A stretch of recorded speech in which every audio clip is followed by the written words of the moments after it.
Assalamualaikum warahmatullahi wabarakatuh. A'udzubillahi minasyaitonirrajim. Bismillahirrahmanirrahim.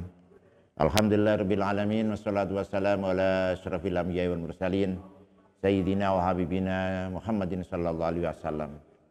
Rabbi shrah li sadri wa yassir li amri wahlul 'uqdatam min lisani yafqahu qawli, amma ba'du. Para pemirsa yang dirahmati Allah, satu di antara pilar dari agama kita ini adalah zakat.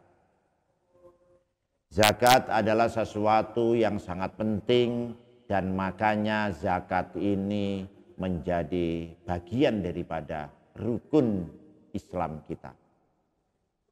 Zakat mempunyai posisi sama dengan negara, itu adalah pajak. Ya. Jadi kalau orang bernegara itu ya melakukan demo, buruh demo dan sebagainya itu biasa saja. Tapi kalau misalnya warga negara itu membekot, tidak mau membayar pajak, maka itu adalah sebuah gerakan subversif. Nah, zakat itu juga mempunyai fungsi kurang lebih sama.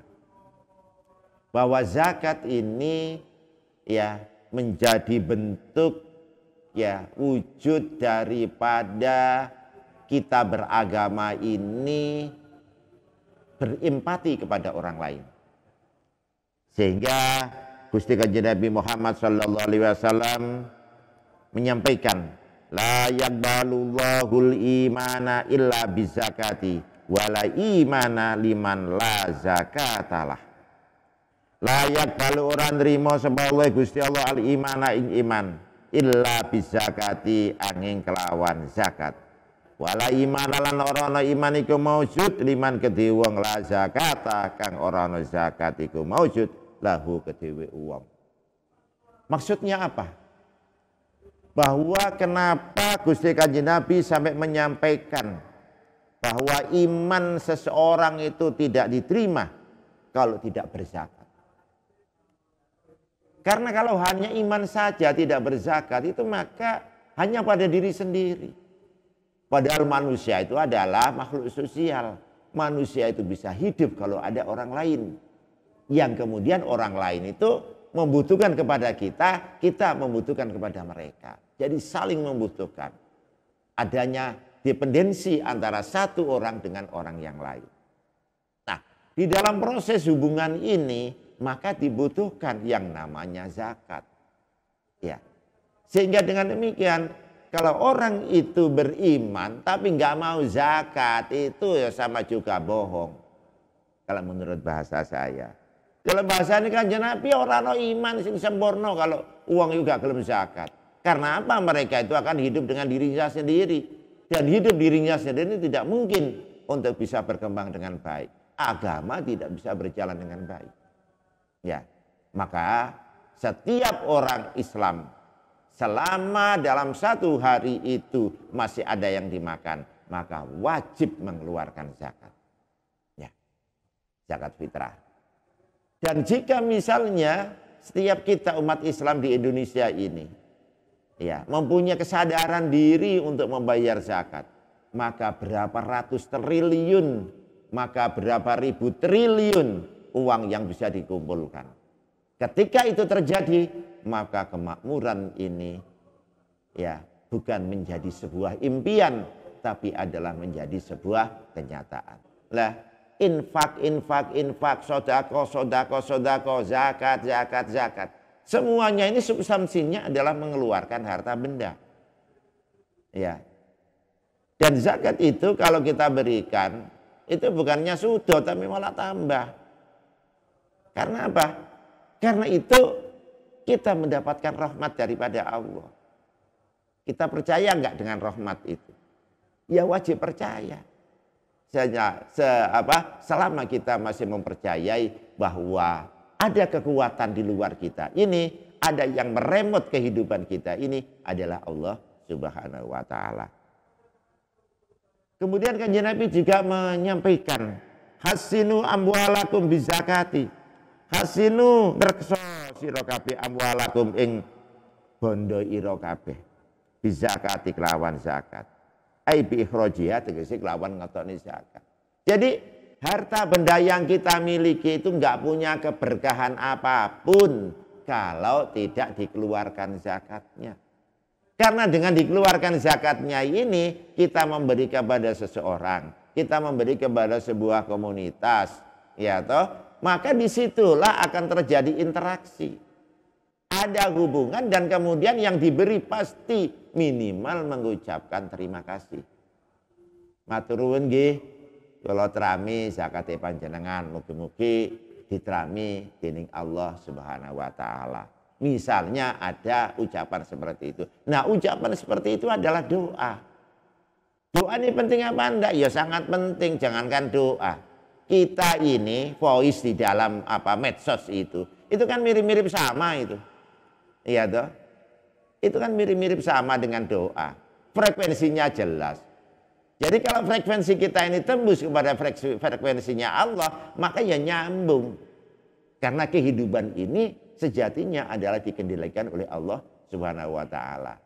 Dan Allah memberikan rahmatnya kepada kita ini sejauh kita mampu untuk frekuensi kita ini tembus kepada Allah itu. Tapi kalau frekuensi kita sama sekali nggak tembus, ya sama halnya kita ini nelpon seseorang pakai HP atau kita ngirim TikTok, ngirim apa ya, video misalnya, tetapi nggak jelas yang kita tuju. Ya, maka di situ ya tidak akan terjadi apa-apa. Ya, bahkan ya terblok ora jelas tujuannya. Ya, maka dari itu sesungguhnya kita mengeluarkan zakat ini adalah bagian daripada kita membersihkan harta kita itu. Kemudian lebih lanjut, ketika kita mengeluarkan zakat, berarti kita punya kemampuan. Secara tidak langsung bahwa perintah zakat yang satu kata ini adalah memberikan stimulasi kepada kita semuanya untuk bekerja lebih baik. Sehingga status kita ini adalah status muzaki.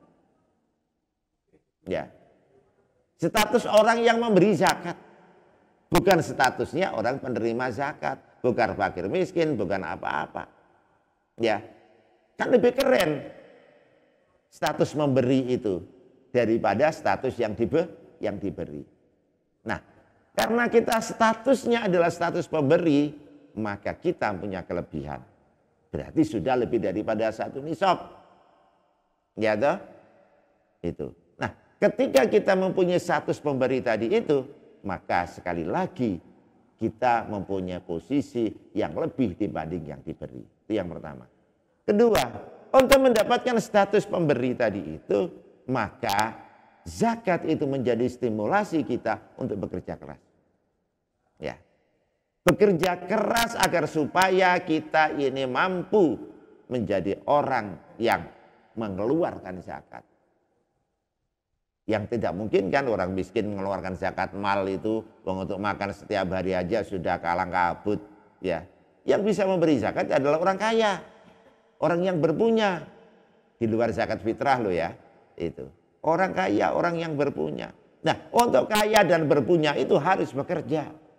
Makanya secara tidak langsung Allah memberikan perintah A, perintah B, perintah zakat, perintah infak, perintah sodako itu untuk mendorong supaya umat Islam ini menjadi orang-orang yang berkecukupan. Sehingga bisa bersodako, bisa berinfak, bisa berzakat dan lain sebagainya. Nah, kalau kita maknai dari perspektif itu, maka betapa Allah ini memberikan ya satu kata saja, zakat saja punya dimensi yang sangat luas. Dimensi untuk bekerja lebih keras agar supaya punya status sebagai orang yang memberi. Ya toh. Dan pada sisi lain kita mampu berempati kepada orang lain dan orang lain terangkat kesejahteraannya. Itu luar biasa. Ya, hanya dengan satu kata, zakat saja. Nah, zakat yang sedemikian ini para pemirsa sekalian adalah zakat-zakat yang ya disadari oleh orang-orang Islam betapa pentingnya zakat ini di samping untuk dirinya sendiri juga untuk masyarakat. Itu. Jadi banyak perintah-perintah Allah itu dengan hanya satu kata itu mempunyai dimensi yang sangat luas. Tidak hanya dimensi sosial, tapi dimensi ekonomi dan dimensi-dimensi yang lainnya. Sama halnya ketika kita itu misalnya di akhir Ramadan ini. Hanya dengan satu kata, mudik. Itu berapa triliun uang yang berputar dengan satu kata mudik itu. Ya, dari ke Jakarta pulang ke Nganjuk, dari Hong Kong pulang ke Nganjuk, dari Saudi pulang ke Nganjuk, pesawatnya berapa, oleh-olehnya berapa. Uang akan berputar di daerah kita ini. Nah, itu menunjukkan betapa Allah itu ya di dalam memberi itu tidak repot. Hanya satu kata saja. Zakat dimensinya sudah luar biasa. Hanya satu kata saja, mudik dimensinya sudah luar biasa banyak. Nah, inilah para pemirsa sekalian, bagaimana kita memaknai beragama ini secara holistik, bagaimana kita memaknai agama dalam berbagai perspektif. Ya, oleh karena itu, monggo kita terus ngaji, terus mengasah kemampuan kita, terus mengasah ilmu kita, supaya kita ini menjadi orang-orang yang penuh dengan ilmu, dan dengan ilmu itu pula kita akan bisa meningkatkan kualitas kehidupan kita. Ya. Yang terakhir ingin kami sampaikan terkait dengan zakat ini, bahwa di dalam zakat ini para pemirsa sekalian, ya, Kanjeng Nabi Muhammad SAW menyampaikan mahalaka malun fi barrin wala bahrin illa biman il zakat. Mahalaka ora rusak apa amalun harta benda bil bari dalam daratan di bumi wala bahriran ora rusak ngene lautan illa biman izakati kecuali kelawannya zakat. Jadi kalau kita punya harta di darat, di laut, di mana saja, itu kalau kita tidak mau mengeluarkan zakat, maka harta ini akan rusak. Ya bagaimana tidak rusak? Orang itu kaya dengan dirinya sendiri, sementara di lingkungannya itu miskin-miskin. Ya, yang terjadi adalah perampokan, kriminalitas, dan sebagainya. Ya karena itu tadi, tidak mau mengeluarkan zakatnya. Ada di dalam kampung nelayan misalnya, dia mempunyai perahu, ada 10 perahu, besar-besar perahunya, ya omset nelayannya itu ya dalam berusaha di sektor nelayan itu misalnya sampai 100 miliar dalam 1 tahun. Itu kan wajib mengeluarkan zakatnya adalah 2,5%. Artinya 2,5 miliar. 2,5 miliar itu di-share kepada masyarakat di sekitar kampung nelayan itu. Maka mereka akan sejahtera. Tapi kalau sugi-sugi karepe dhewe, ya dirampok karo koncone.